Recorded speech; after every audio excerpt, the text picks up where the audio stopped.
Eh anak, anong gusto mo? Yung corona. Hindi ko maibibigay sa'yo yun. Dahil hindi ikaw ang nanalo. Pero ito ang maibibigay ko sa'yo. Ang payungan ka. Anak, alam mo sa buhay, hindi lahat ng gugustuhin natin ay makukuha natin.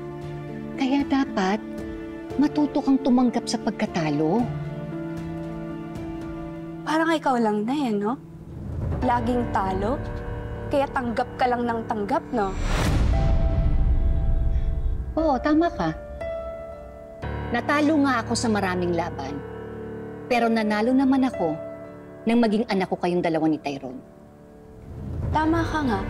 Ikaw lang yung nanalo. Pero ako, nalugmok ako sa kahirapan kasi ipinagkait mo sa amin yung tatay namin.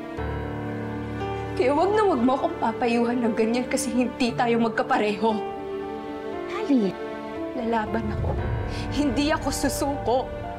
Nanalo man si Belle ngayon, pero hindi siya laging panalo. May araw din siya